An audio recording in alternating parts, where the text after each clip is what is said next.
Good morning, everybody. This is Professor Eknath Aire from Divine College of Pharmacy, Satana, Department of Pharmaceutics. Students, today we will start with very new chapter, which is the Prevention of Cruelty to Animals Act 1960. Okay, as you already know, there is lots of animals are used in the field of pharmaceutical sciences. Okay, for the different type of in vivo, or we can say the animal experimentation. Okay, तुम्हाला हे माहिती आहे की pharmaceutical फील्डमध्ये number of animals use केले जातात. जे काही तुमचं ड्रग असेल, जे काही तुमचं इनोव्हेटिव्ह प्रॉडक्ट असेल, त्या इनोव्हेटिव्ह ड्रगचं किंवा प्रॉडक्टचं फर्स्ट ऑफ ऑल तुम्हाला त्याची सेफ्टी आणि इफिकसी चेक करण्यासाठी तुम्हाला ॲनिमलची गरज पडते.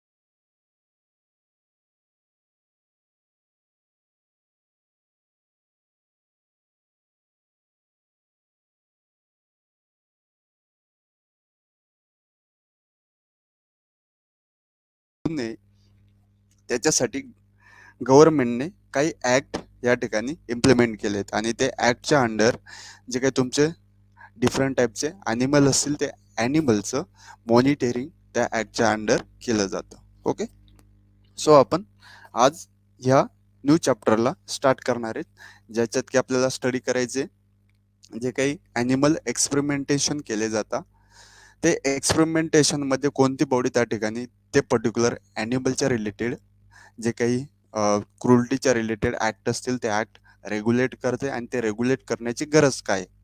Okay, so let's start with this today's new topic. Okay, first of all we will see the legislation और लॉ. आपण म्हणू शकतो की कायदा किंवा एखाद्या प्रकारचा law. Okay, so law related to the animal act. So, for the Prevention of Cruelty to Animal Act was enacted in 1960 to prevent the infliction.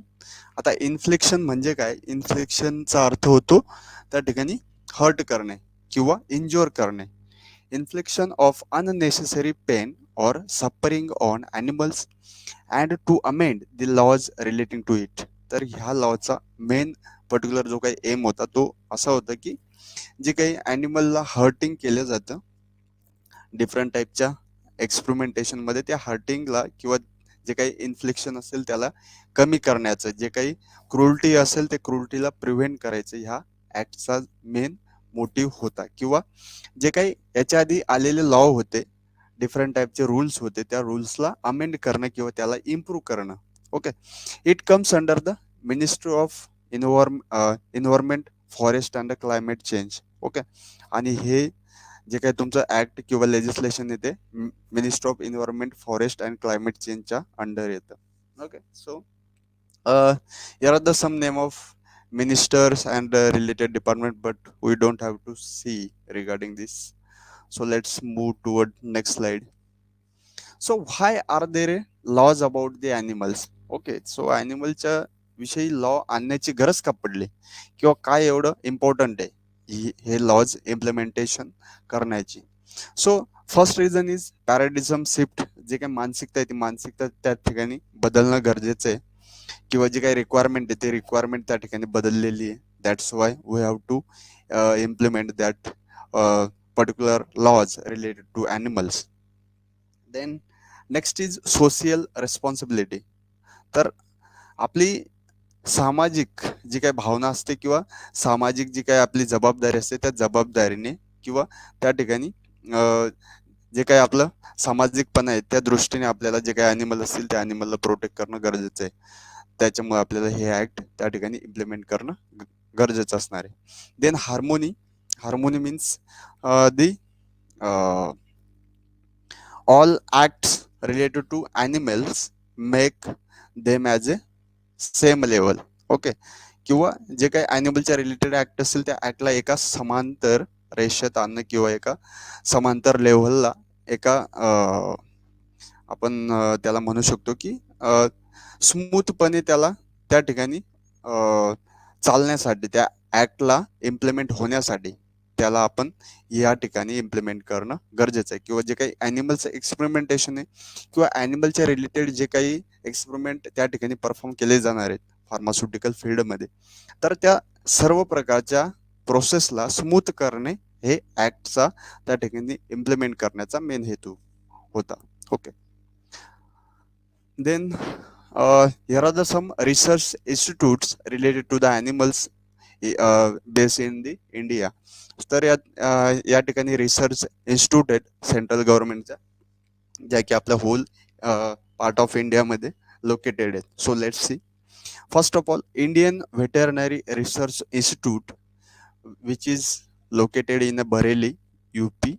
Then National Dairy Research Institute, which is associated at Karnal, Haryana.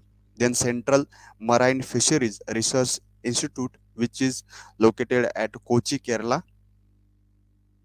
Then the Central Aviation Research Institute, which is also located at Bareilly, UP. Then last one is the International Crops Research Institute for semi-arid tropics, which is located at Hyderabad, Telangana. Okay, so these are the some institutes comes under the central government enforcement or the central government's legislation. So what are the animals law? Animals law नक्की काय आहेत आणि क्रुल्टी किंवा क्रुल्टी काय असते किंवा then wild life काय असतं किंवा त्याच्यावरचं कंट्रोल का करायचे ते आपण जरा बघू. Okay. So we will talk about or the talk relate will talk related to the acts or the laws. So there are some laws comes under the Indian Penal Code. So let's see. The Constitution of India gives the particular amount of or the particular laws or the particular rights related to the animals also. Okay. Then the Indian Penal Code 1860 represents the related laws of the animals. Okay. And then the Criminal Procedure Code 1973 also represents the acts related to the animals protection. Then the Prevention of Cruelty to Animals Act 1960 is there related to the animal. Then the Wildlife Protection Act 1970 is there. Then the Police Act is there related to the animal protection. Then the Municipal Corporation Act is also there related to the animals. So these are the some acts related to the cruelty or the prevention of the cruelty of the animal. Then the Constitution of India, what actually Constitution of India says regarding of this, the fundamental duties or आपले जे काही मूलभूत कर्तव्य आहेत त्या कर्तव्यात actually animal प्रोटेक्शनचं त्या ठिकाणी येतं under the Indian or the Constitution of India in the part 4 and part 51 and article 51A. Okay, AG. Okay, so it explains regarding the it shall be the duty of every citizen of India. हे आपलं प्रत्येक भारतीय नागरिकाचं कर्तव्य आहे की to protect and improve the natural environment including forest, lakes, rivers and wildlife, and to have compassion for living creature. So हे आपलं प्रत्येक भारतीय नागरिकाचं कर्तव्य आहे की जे काही आपले फॉरेस्ट असतील, जे काही लेक्स असतील, जे काही रिव्हर्स असतील, जे काही वाईल्डलाईफ असेल, त्यांना आपल्याला या ठिकाणी प्रिझर्व करणं किंवा प्रोटेक्ट करणं हे प्रत्येक भारतीय नागरिकाचं कर्तव्य आहे. असं कोण म्हणतं? Constitution of India. ओके, भारताचं संविधान असं त्या ठिकाणी म्हटतं. Then fundamental to the governance, so highest priority. आणि जर समजा आपण गव्हर्नमेंटच्या हिशोबानं त्या ठिकाणी बघितलं तर ही गव्हर्नमेंटच्या हिशोबानं त्या ठिकाणी हायेस्ट प्रायोरिटी आहे. Then the Indian penal code 1960 on the animals. So Indian penal code जे काही 1860 ऑन द ॲनिमल्स ते काय म्हणतं ते बघू आपण. So section 47 represents the definition of animal. Animal म्हणजे नेमकं कोण, हे जे काही तुमचं सेक्शन 41 असणार आहे ते सेक्शन 41 त्या ठिकाणी शो करतं किंवा रिप्रेझेंट करतं. Then section 289 represent the negligent conduct with respect to an animals. So negligent in respect of the animal जे असणार आहे ते तुमचं सेक्शन 289 त्या ठिकाणी रिप्रेझेंट करेल. Then section 428 represent the mischief by killing or the maiming animal of the value of 10 rupees. Means याचा अर्थ काय होतो की माइमिंग म्हणजे damaging to the any type of animal. Then mischief म्हणजे काय की hurting, any type of hurting किंवा producing harm to any type of animal for some rupees. ठीक आहे, काही थोड्याशा पैशांसाठी एखाद्या ॲनिमलला त्रास देणे किंवा त्याला हर्ट करणे या टाईपचं बिहेव म्हणजे त्याला मिसचिफ आणि माइमिंग म्हणतात. ओके, सो ते तुमचं येतं आर्टिकलच्या सेक्शन 428च्या under. Then section 429 represents regarding the mischief by killing or maiming cattle etc. Okay, जे काही गायी किंवा गुरं असतील त्यांना या रिलेटेड किंवा थोड्याशा पैशांपायी त्या ठिकाणी मारणे किंवा किल करणे ही जी प्रोसेस असेल ते तुमचं येईल सेक्शन 289च्या under of any value or any animal of the value of 50 rupees and up to the 5 years. तर जे काही थोड्याफार प्रमाणात पैशासाठी तुम्ही या ठिकाणी कोणी जर असं करत असेल तर त्याला त्या ठिकाणी इन्फ्रेशमेंट झेल होऊ शकते किंवा त्याला फाईन पण मोठ्या प्रमाणात बसू शकतो. Then code of criminal protection act 1973. तर हे काय म्हणतं ते बघू आपण. What are the cognizable or the cognizable offences. म्हणजे जाणून बुजून एखाद्याने एखादा गुन्हा त्या ठिकाणी केला असेल तर, किंवा जाणून बुजून करण्याजोग्य गुन्हा कोणता रिलेटेड टू ॲन्युअल ऍक्ट ते आपण बघू according to Indian penal code. ठीक आहे, भारतीय कायद्याप्रमाणे. In that section 2C of the code of criminal procedure 1973 defines cognizable offence. तर जे काय तुमचं सेक्शन 2 प्रमाणे क्रिमिनल प्रोसिजर 1970 प्रमाणे जे काही cognizable or the cognizable offence जे असणार आहे ते ऑफेन्स तुमचं कोणतं असेल तर cognizable offences means that such of the offences wherein police officer is empowered to arrest the accused offender without warrant. ठीक आहे, या केसमध्ये जर समजा एखाद्याने कग्निझेबल ऑफेन्स केला असेल त्या ठिकाणी तर त्याला कोणताही पोलीस ऑफिसर त्या ठिकाणी विदाउट वॉरंट त्याला त्या ठिकाणी अरेस्ट करू शकतो. Okay, and all cognizable offenses comes under the specified offenses under the Indian Penal Code such as murder, robbery, theft, rioting or the counterfeiting. ठीक आहे, तर जे काही तुमचे कग्निझेबल रिलेटेड ऑफेन्सेस आहेत त्या ऑफेन्सेसमध्ये काय येतं तर कोणत्याही प्रकारचा मर्डरसाठी तुम्ही प्रयत्न केला असेल एखाद्या ॲनिमलचा, किंवा रॉबरी करण्याचा प्रयत्न केला असेल, चोरण्याचा प्रयत्न केला असेल, थेफ्ट केला असेल म्हणजे yes related to the robbery only. Then rioting दंगा करण्याचा प्रयत्न केला असेल related to of that animal.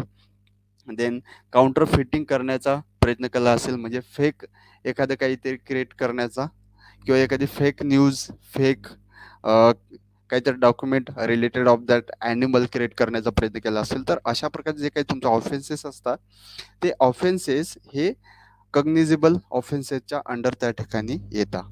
Okay, I hope all of you understand regarding of the cognizable offenses. Then next are the non cognizable offenses. आता non कग्निझेबल offences काय आहेत ते आपण बघू. तर हे पण तुमचं सेम इंडियन पिनल कोडच्या 1973च्या अंडर त्या ठिकाणी येतं. तर ह्या केसमध्ये काय असणार आहे की जे काही जो काही ऑफेंडर असेल किंवा अक्यूज असेल त्याला जे काही पोलीस असतील ते पोलीस विदाऊट वॉरंट त्याला अरेस्ट करू नाही शकत. तर त्यासाठी प्रॉपरली जे काही मॅजिस्ट्रेट असतील किंवा जे काही न्यायाधीश असेल न्यायाधीशचं त्या ठिकाणी वॉरंट असणं गरजेचं आहे. त्याच्या नंतरच त्याला ते अरेस्ट करू शकता. देन तर असे नॉन कग्निझेबल ऑफेन्सेस असे कोणते आहेत ते आपण बघू. So non under the non cognizable offenses, the nuisance, mischief, assault, causing simple hurt. This all type of uh, all type of behaviors are comes under the non cognizable offenses. तर याच्यामध्ये नुसेन्स आहे म्हणजे काय की एखाद्या प्राण्याला उपद्रव किंवा त्रास देणे. त्यानंतर मिसचिफ, मिसचिफचा अर्थ होतो की हार्टिंग करणे एखाद्या प्राण्याला. देन असॉल्ट मीन्स अटॅक करणे एखाद्या ॲनिमलवर, विनाकारण अटॅक करणे. तर किंवा एखाद्या ॲनिमलला सिम्पली हर्ट करणे, एखादी दुखापत करणे. ह्या टाईपचे जे काही ऑफेन्सेस आहेत ते ऑफेन्सेस येतात तुमचे नॉन कग्निझेबल ऑफेन्सेसच्या under. Okay. So next is the offences against the we can say offences under the animal prevention of cruelty of animal act. तर असे कोणते ऑफेन्सेस आहेत ते आपण बघू. तर इथं तुम्हाला दिले की promote or takes part in any shooting match or the competition where in the animals are release or the shooting. तर कोणत्या प्रकारचा शूटिंगचा किंवा एखादा मॅच, एखादं कॉम्पिटिशन तुम्ही ॲनिमलमध्ये लावत असाल तर अशा प्रकारे जे काही ऑफेन्सेस असतात ते ऑफेन्सेस तुमचे कग्निझेबल ऑफेन्सेसच्या अंडर त्या ठिकाणी येतात. आणि हे येतात तुमचे सेक्शन 11च्या under of this act, prevention of cruelty of animals act. याच्या अंडर तुमचे सेक्शन 11च्या अंडर हे त्या ठिकाणी मेन्शन केलं आहे. 11(1) ओच्या अंडर. आणि तेच आपण जर बघितलं की याच्या सेम सेक्शन 11(1) एमच्या अंडर जर पाहिलं तर solely with review to provide entertainment incites any animal to fight or bite any other animal. जर दोन ॲनिमलमध्ये आपण त्या ठिकाणी एखादी फाईट लावत असेल किंवा आपल्या एंटरटेनसाठी त्यांचा वापर करून घेत असेल तर अशा प्रकारचे काही ऑफेन्सेस असतात ते ऑफेन्सेस येतात नॉन कग्निझेबल ऑफेन्सेसच्या under. Okay. Then here are the some silent feature of the prevention of cruelty of animals act 1960. तर त्याचे सायलेंट फीचर्स काय काय होते ते आपण बघू ह्या ऍक्टचे. The central act in force throughout the territory of the India. आणि हे जे काही ऍक्ट आहे ते ऍक्ट पूर्ण इंडियन टेरिटरीमध्ये त्या ठिकाणी इम्प्लिमेंट करण्यात यावे असं गव्हर्नमेंट ऑफ इंडियाचं त्या ठिकाणी स्टेटमेंट आहे. Then rules under the act in force throughout India unless specified otherwise. तर काही जे काही अदर एक्झाम्शन असेल ते एक्झाम्शन सोडून त्या ठिकाणी थ्रू आउट इंडिया हे ऍक्ट त्या ठिकाणी इम्प्लिमेंट होणं गरजेचं आहे. Then applies only to captive and domestic animals. आणि हे प्रत्येक डोमेस्टिक किंवा आपण त्याला म्हणू शकतो की जे काही आपले देशी ॲनिमल आहेत किंवा बाहेरचे बाहेरून मागवलेले नॅशनल ॲनिमल आहेत किंवा आपले नॅशनल ॲनिमल आहेत त्यांना सर्वांना हे ऍक्ट ॲप्लिकेबल आहे. Then section 11 enumerates the various forms of the cruelty on the animals which are prohibited. तर सेक्शन 11च्या अंडर जे पण काही फॉर्म्स दिलेत क्रुएल्टी रिलेटेड टू ॲनिमल्स ते सर्व याच्यामध्ये प्रोहिबिट केले. तर experimentation of animals CPCSEA to regulate experimentation, general objective laid down non cognizable offenses. So जे काही CPCSEA जी काही कमिटी आहे तिला आपण म्हणतो की the committee for the purpose of control and supervision of experiments on the animals. ठीक आहे, हे त्याचं फुल फॉर्म आहे. तर ही जी काही कमिटी आहे ती कमिटी त्या ठिकाणी थ्रू आउट इंडिया आपलं जे काही ॲनिमल एक्सपेरिमेंटेशन चालतं, जे काही तुम्ही तुमच्या प्रोजेक्ट करता, प्रोजेक्टमध्ये डिफरंट टाईपचे ॲनिमल्स यूज करता for the checking of safety, efficacy and any type of toxicity. जे काही चेक करण्यासाठी तुम्ही ॲनिमल्स यूज करता ते ॲनिमल्स वरचं पूर्ण कंट्रोल ही कमिटी त्या ठिकाणी बघत असते. Okay. Then regarding the performing animals. So regarding performing of animals, the registration may be mandatory over there. Then procedure laid down in the section 23, 26 offenses and the punishments may not may for the non-cognizable act.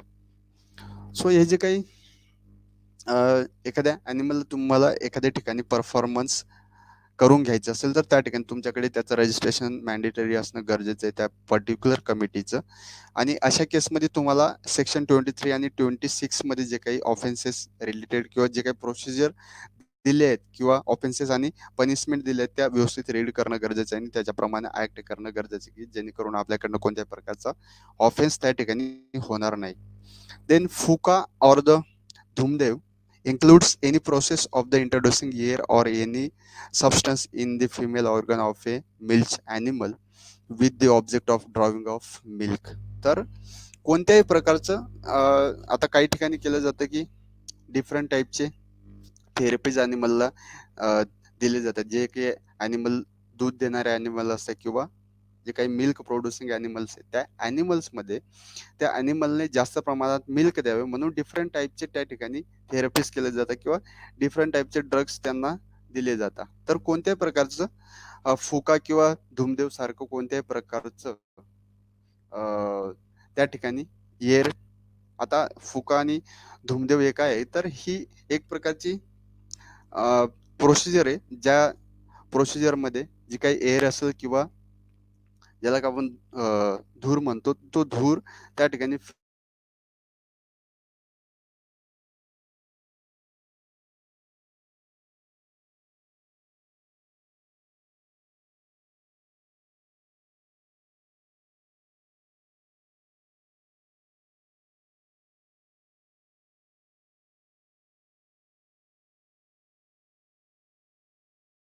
years of infringement. Okay. So any person practicing fuka or dhumdev on the cow injecting oxytocin आणि जर समजा कोणी ऑक्सिटोसिनचं injection जरी देत असेल जास्त प्रमाणात त्या ठिकाणी मिल्क प्रोड्युसिंगसाठी तर अशा प्रकारच्या माणसाला त्या ठिकाणी अशा प्रकारच्या पर्सनला त्या ठिकाणी 25,000 पर्यंत इन्फ्रेशमेंट होऊ शकते 25 to 50,000 पर्यंत ऑफेन्स होऊ शकतो आणि रिलेटेड त्याला इन्फ्रेशमेंट सुद्धा होऊ शकते. देन या केसमध्ये काही एक्झाम्पन्स आहेत तर ते एक्झाम्पन्स कोणते आहेत किंवा कोणत्या प्रकारात आपण त्या ठिकाणी कोणत्या प्रकारचे ॲनिमल यूज करू शकतो तर त्याच्यामध्ये की training of animals for bonafide military or the police purpose of or the animals so train. तर आर्मीसाठी किंवा पोलिसांच्या पर्पजसाठी त्या ठिकाणी एखाद्या आपण ॲनिमलला ट्रेन करू शकतो तर ते या ऍक्टच्या अंडर एक्झम्प्टेड आहे किंवा या ऍक्ट मध्ये ते येत नाही. Then any animals kept in any zoological garden or any society or association which has for its practical object the exhibition or animals for educational or scientific purpose. तर कोणत्या प्रकारचा एज्युकेशनल किंवा सायंटिफिक पर्पज साठी त्या ठिकाणी ॲनिमलचा use होत असेल तर त्या ठिकाणी ते या ऍक्टच्या अंडर एक्झम्प्टेड आहे किंवा ते या ऍक्टच्या अंडर येत नाही. So this is regarding the general of this act, okay, or the introductory, we can say introductory part regarding of this act. And next is the one of case study is there, justice of animal or the regarding of the justice of animal. ॲनिमलच्या जस्टिसच्या related त्या ठिकाणी एक case study आपण घेऊ. Salman Khan under the section 51 of the wildlife protection act. जसं की तुम्हाला ऑलरेडी माहिती आहे की सलमान खानचं त्या ठिकाणी जे काही काळवीटची हत्या केली होती त्यांनी किल केलं होतं त्याला त्यांचं खूप प्रकरण त्या ठिकाणी चाललेलं. मग त्या केसमध्ये काय झालं की Salman Khan under the section 51 of the wildlife protection act after he or the allegedly or the purposefully poach 3 chikaras or the trial court handle the sentence of 1 and the 5 years respectively for the allegedly poaching the 3 chikaras. तर त्या केसमध्ये काय झालं जे काही चिकाराज नावाचे काळवीट होते त्या काळवीटची जी काही हत्या करण्यात आली सलमान खान कडून त्यासाठी त्यांना 1 ते 5 इयर्स पर्यंत त्या ठिकाणी जेल पण ऑर द इन्फ्रेशमेंट पण त्या ठिकाणी झालेली. ओके. सो अशा केसमध्ये जे काही गव्हर्नमेंट आहेत ते गव्हर्नमेंट त्या ठिकाणी स्ट्रॉंग ऍक्शन त्या ठिकाणी घेत असते मग तो समोरचा ऑफेंडर किंवा अक्यूज पर्सन कोणी असो. ओके. तर त्या केसमध्ये अशा प्रकारे झालेलं त्याच्यानंतर जे काही सलमान खानच्या सोबत बाकीचे त्याचे सहकारी होते, बाकीचे त्याचे पार्टनर्स होते, जसं की Saif Ali Khan, then the Tabu, then Neelam and the Sonali. Okay, so that person also have to had to pay the some amount of the charge or the offenses related of this penalties. Okay, so त्या लोकांना सुद्धा त्या ठिकाणी charge त्यांना पे करावा लागला ह्या केसमध्ये, की त्यांनी सलमान खानला त्या ठिकाणी एनकरेज केलं ती गोष्ट करण्यासाठी, किंवा त्यांच्या सोबत त्यांना पाठिंबा दिला. ओके, सो अशा प्रकारे ऍक्ट त्या ठिकाणी इम्प्लिमेंट केला जाऊ शकते रिलेटेड ऑफ दॅट जनरल वे. हे आपण बोलतोय जनरल वे मध्ये. तेच जर आपण सायंटिफिक वे मध्ये विचार केला, एखादा जर समजा त्याच्या सोल्ली किंवा स्वतःच्या पर्पज साठी एखाद्या अॅनिमलचा एक्सपेरिमेंटेशन मध्ये अयोग्य वापर करत असेल, तर त्याला पण अशा प्रकारचे त्या ठिकाणी जेल किंवा पेनल्टीज त्या ठिकाणी पे करावं लागू शकतं. When the justice of animals, the bear, monkeys, tiger, then the panthers and lions shall not be trained or exhibited as performing animals, Kerala high court. So असे काही जे काही सुप्रीम कोर्ट असतील किंवा काही स्टेट गव्हर्नमेंट हायकोर्ट्स असतील, त्यांनी असं त्या ठिकाणी सांगितलं की कोणत्या प्रकारच्या त्या ठिकाणी ॲनिमलवर कोणत्या प्रकारचं ट्रेनिंग किंवा कोणत्या प्रकारचं त्या ठिकाणी ऍक्ट करून घेऊ नये.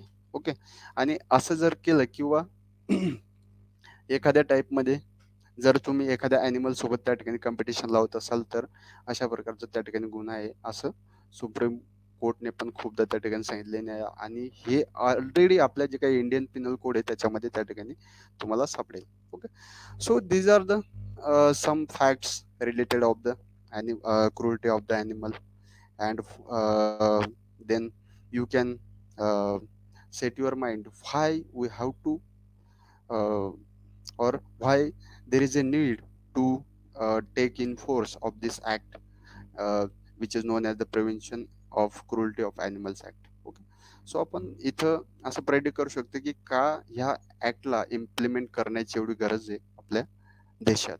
Okay, so this is the general part regarding of the act. Remaining we will discuss in next lecture. So जाता जाता तुमच्यासाठी या ठिकाणी आजचं कोट आहे, motivational quote. No pain no gain. Quote खूप सिम्पल आहे, नो पेन नो गेन, पण त्याचा अर्थ खूप जास्त मोठा आहे.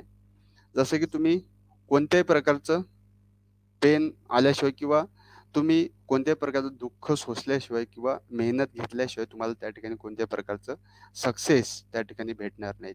त्याच्यामुळे काम करा, चांगलं मेहनत घ्या आणि सक्सेस